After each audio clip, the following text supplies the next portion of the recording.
All right, here we go. Starting the timer, and it is Tuesday, February 3rd, 5:45 p.m.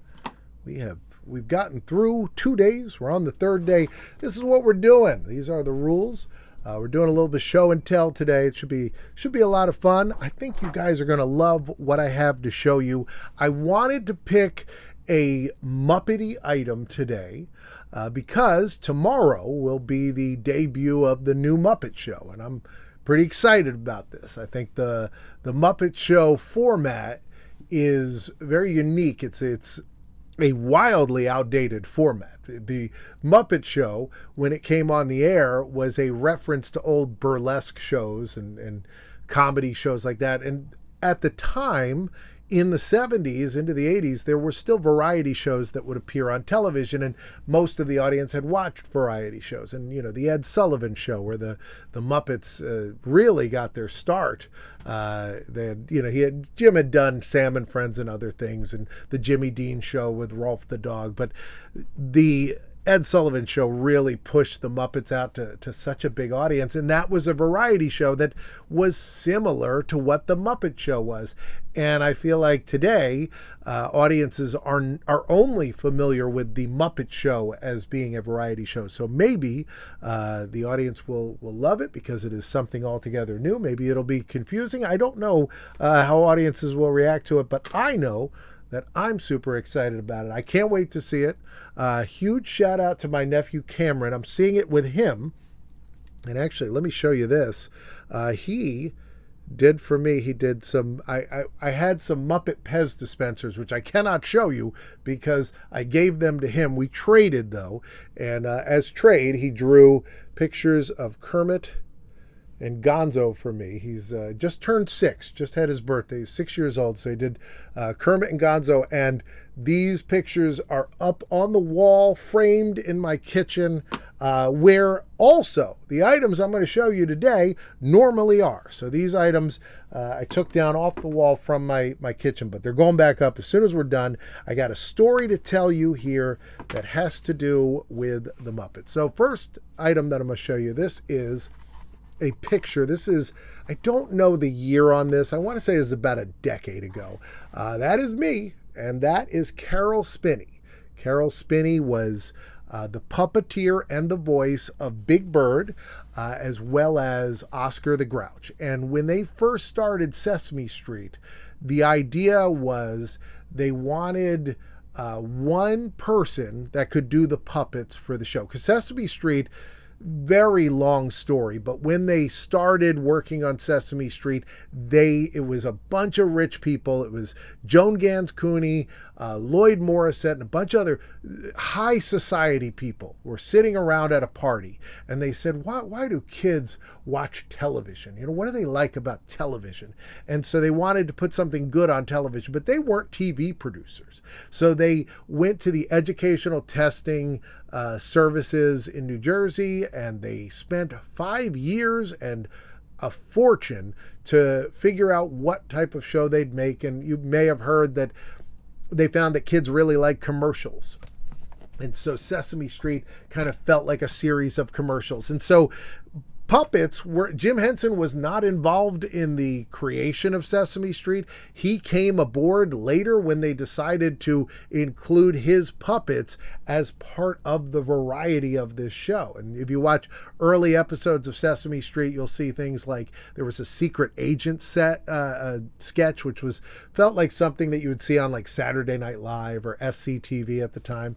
There was a segment with Carol Burnett, I think reciting the alphabet. There was a cartoon Batman segment on the first Sesame Street episode. So they kind of did a little bit of everything, and they wanted to have puppets on there, Jim Henson's puppets, and Jim was very busy. Jim was doing a lot of other stuff. So they said, well, let's hire one person who can do 2 very different puppets. And so he was doing the polar opposites, Oscar and Big Bird. And so Carol Spinney was hired for this. The story of how he was hired was that he was doing a puppet show and everything went poorly. So he went and started miming him pulling his hair out and being so frustrated. And Jim apparently said, I loved what you were trying to do.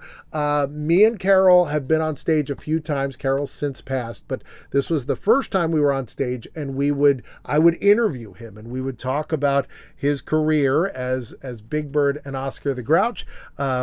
Big Bird was the first character, and Oscar the Grouch, he was driving to the studio with a cab driver. He got in the cab and the cab driver said, "Where to, Mac?" And he was like, that's the voice I'm going to do for Oscar the Grouch. So this was just a marvelous moment for me. So I have two things related to this photo that are my show and tell for today. So first thing is, we were on stage together. I have a table where I was selling my books, which includes the Sesame Place book, which is about the Sesame Street theme park in Pennsylvania. It's available online. It's also in a lot of public libraries.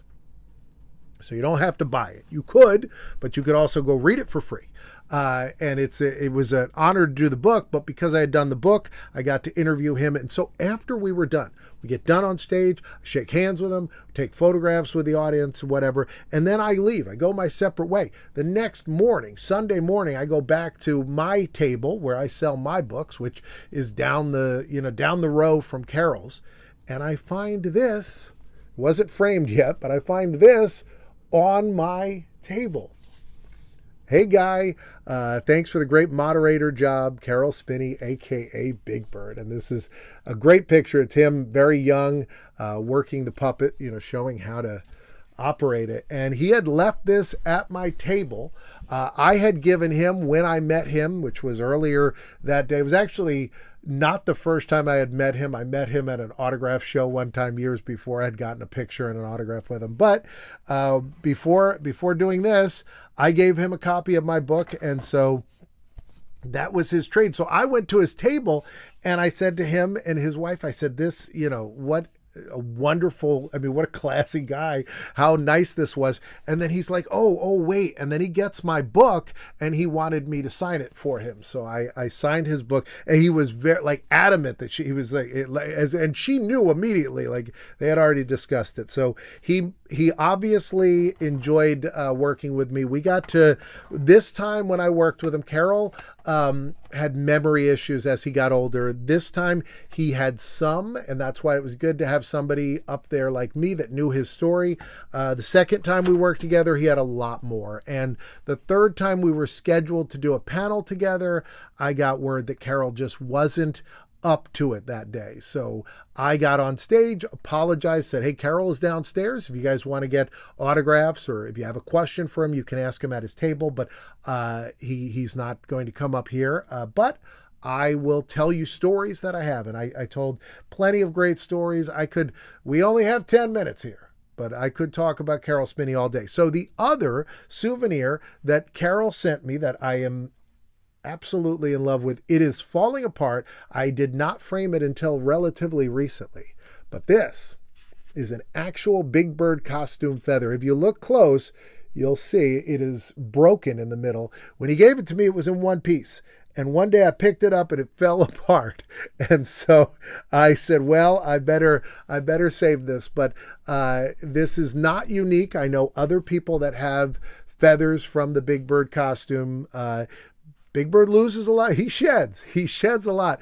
I don't remember what type of feather they use. They dye the feathers. So I think they have to bleach them and dye them. And so they have to be replaced because they get very fragile. But this is my Big Bird feather. So these three hang on the wall in my kitchen, kind of like an old Greek diner. I have a bunch of photos on the wall. And I also have an autographed illustration he did, because Carol was a very talented illustrator, and so he had done an illustration of Big Bird and Oscar the Grouch in Santorini, which I think is like a beautiful coastal place out there in maybe Greece, somewhere fancy. It is looks like that kind of architecture. Absolutely beautiful. So that is my show and tell. And what what a gift. I've also been on stage with Kevin Clash, who does Elmo. I've been on stage and interviewed him. I interviewed Luis and Bob from Sesame Street. I interviewed them together and separate. So I've had some remarkably lucky experiences, but this was such an experience. And getting this was great. I'm out of time. I'll see you tomorrow.